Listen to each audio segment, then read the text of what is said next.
Welcome to Bounce, playful, unfussy conversations with SoCal arts and culture stars. I'm your host, Susan Petrella, a lifelong arts and culture patron / advocate and the rockstar consultant who rockets your business to success.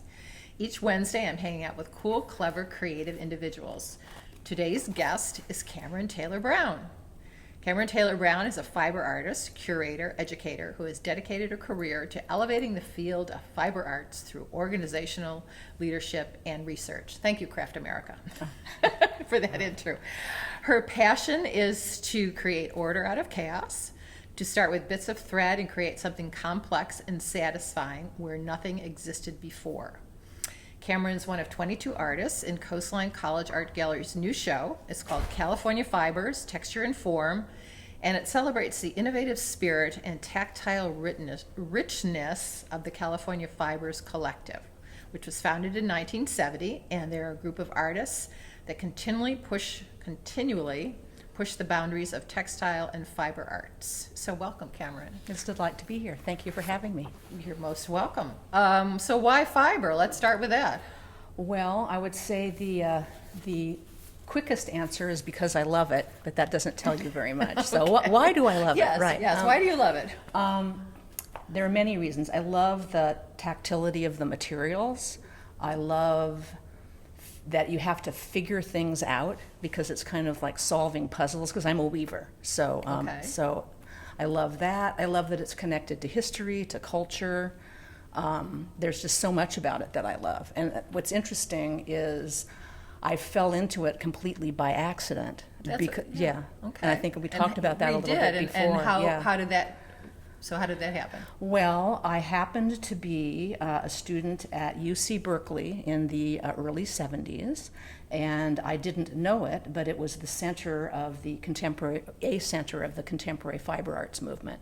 And so there were wonderful fibrous things happening all over the community. I took a class through the anthropology department, and it was taught by a very well-known professor of textiles, who he taught the class by pulling these amazing textiles out of his suitcase and talking about them. And so it was the story of culture through cloth for an entire semester, and I was just completely captivated. And I asked him, where can I learn more? Where can I learn to weave? And he invited me to learn to weave with his class of graduate students, which was pretty amazing, because by then it was the end of his career, and Berkeley, as many colleges did at that time, the textile program lasted for the length of the tenure of the one professor, and then they closed the program down once that person retired. So by the time I was an undergraduate, there was only his graduate program. So I was really fortunate because I learned amongst people who were already really accomplished, and they were all quite kind to me. So did you continue to work in fiber or weave? And yes. Were you able to do that as a full-time career, or did you have a day job? Well, what I did was I finished my degree at UC Berkeley and took as many transfer credits as I could and went to a 4-year textile college in Philadelphia for 2 years and got a second degree in textile design. Because I asked Mr. Rossback, who was the professor I've been talking about, I love fiber. I love what your students are doing, but I do notice, and please don't be offended, that most of them end up waiting tables or working in retail stores, and I really want to you want this textiles. As a career. You want to do this. Yeah, and so he suggested that I go to what was then Philadelphia College of Textiles and Science, and I took a textile design degree course there, and I ended up working in the industry, designing upholstery and wall covering fabrics for several years. And then a position opened at the college, and they invited me back to interview for a teaching job there, so I did that for 4 years.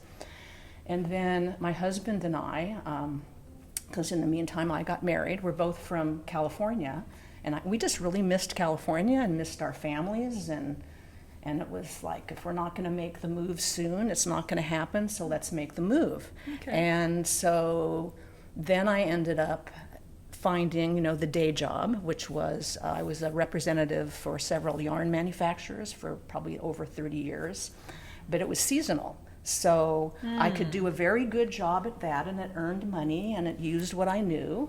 But then I could pivot and do studio work and teaching. So I did that for a number of years. So I've always earned my living in textiles. Okay. I've never earned my living making my artwork. My artwork has always been just, I follow my passion and investigate whatever I want to investigate. I exhibit. If it sells, that's great. If it doesn't sell, I really don't care, because that's not why I do it. So let's talk about what you've worked on recently and the pieces that are in the show. The title is Threads of Time, Leon Weaver's Staircase number 2, and Staircase number 3. So tell me about this series that Sure, you've absolutely. created. So this is my most recent series, and the fourth one is on the loom and will be finished at some point once Right. I can weave again. And it came about because we were traveling in Lyon, France, which was a historic center of silk weaving in Europe. And we stayed in an Airbnb that was in the historic center of where the silk weaving happened, and it was in a building that was a jacquard live space. And jacquard is a specific kind of weaving that requires really, really tall looms. And so all of these spaces had a 2-story area where the loom used to be that were converted into the living room, and so tons of incredible natural light. And then the rest was sort of low where the family used to be, and that had been converted into the kitchen and the bedrooms.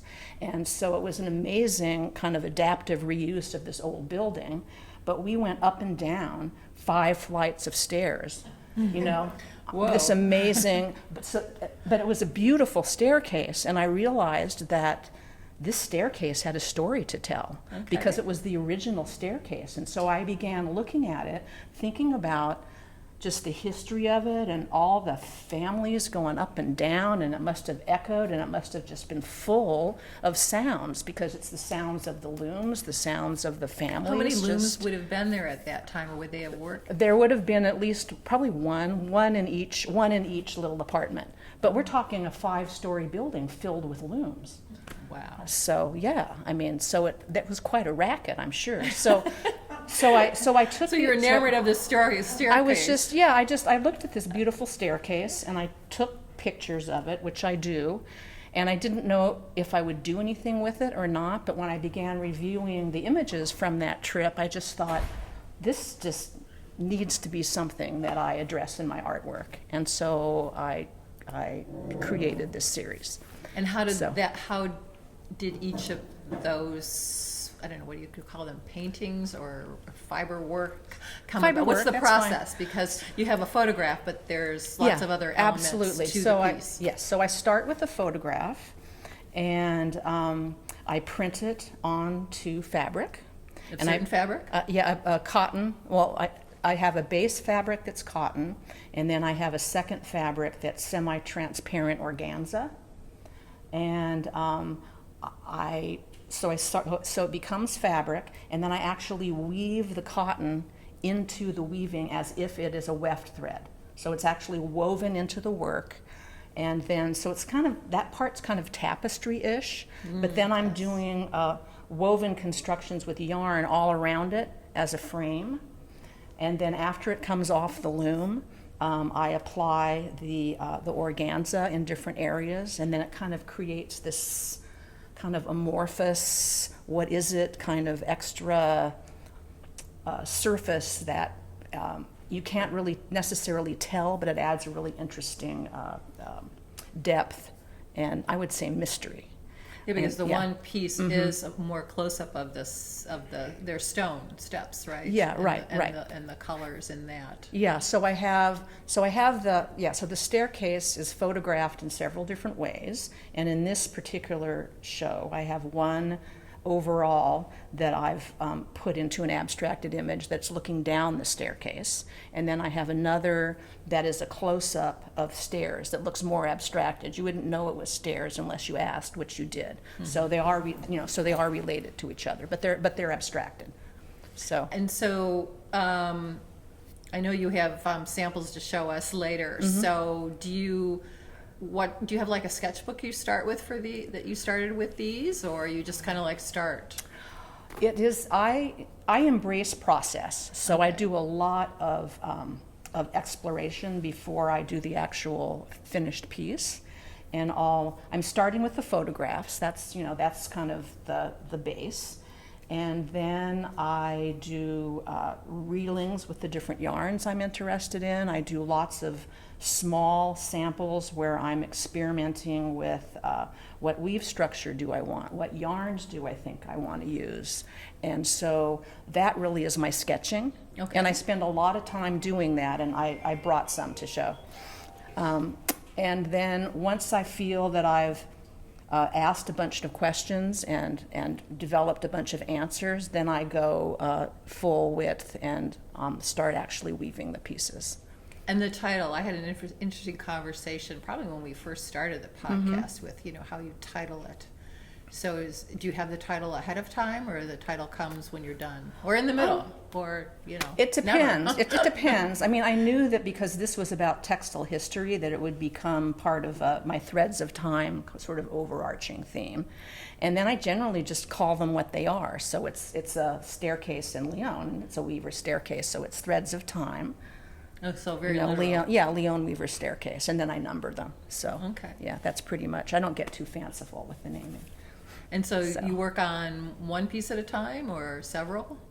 I generally set up for a series. Okay. But because it's on one loom, I pretty much you have to weave one piece, finish it, and take it off. Okay. So I know it's nothing about looms or weaving. Yeah. So it's okay. it's one piece at a time, and I have done enough pre-designing because you have to set up what's called the warp, which are all the threads that go through the loom. You have to do enough pre-thinking to know that you can do the three other pieces. So I do that, but I'm still leaving a lot of ability to make decisions while I'm weaving, because I really like to be actively engaged with the design process, as so I you go kind along. of you go into the flow then. I would say I get into a flow state, and I have all my different yarns that I think I might use. I'm left-handed, so they're over here on the left side, and I just kind of think about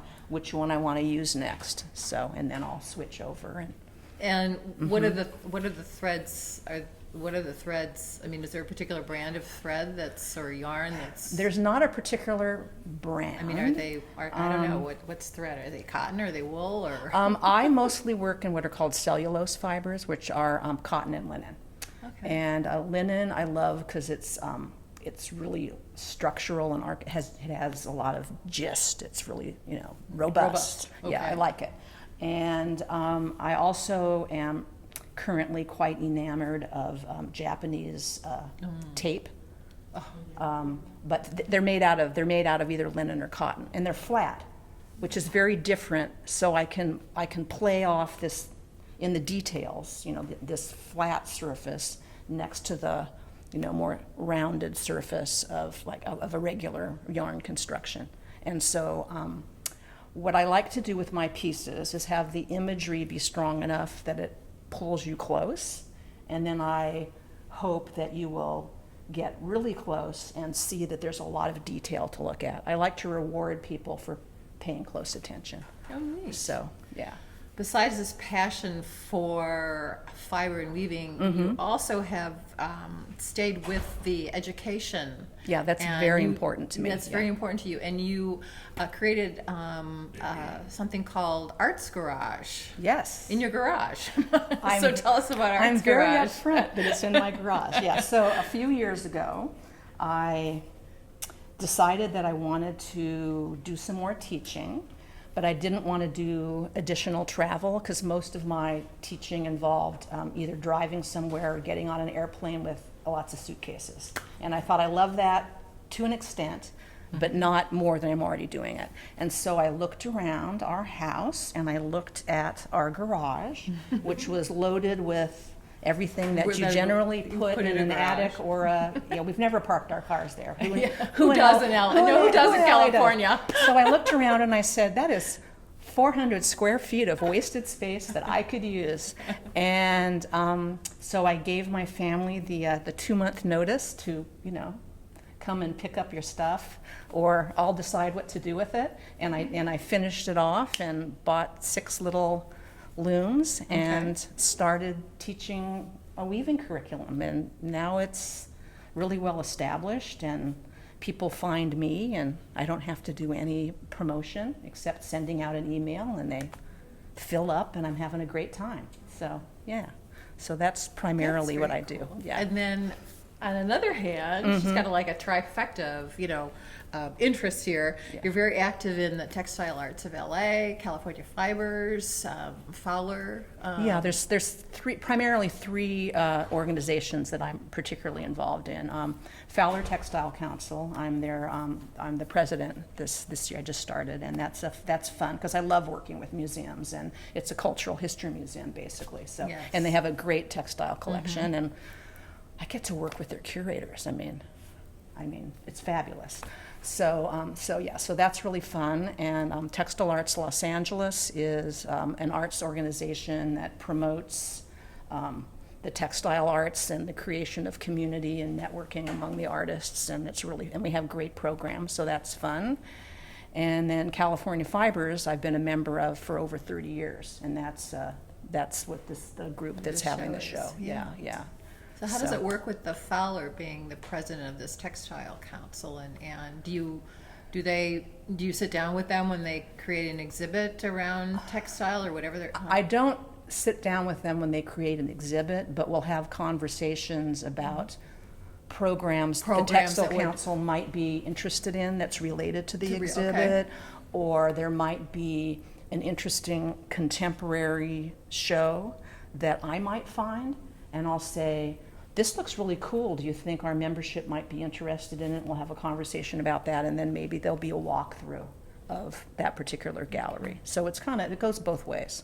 Interesting. So yeah, it's fun. So we also raise money, which they like that too. Yeah, absolutely. So what's next? You're waiting on finishing the one of the pieces in the Lyon series, right? Correct? Right. Yes. Yeah. I'll finish that, and I have a piece.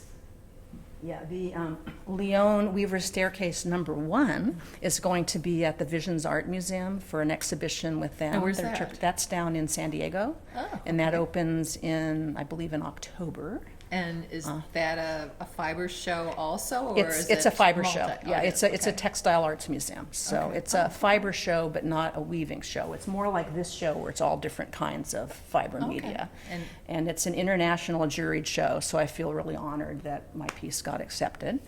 And then in April, I'm going to be in a 2-person show called Material Remembrance at Launch LA Gallery in La Brea. So Launch LA. Okay. Yeah. Okay. So very cool. Yeah. So you've got lots going on. I have lots going on, and I'm having a great time.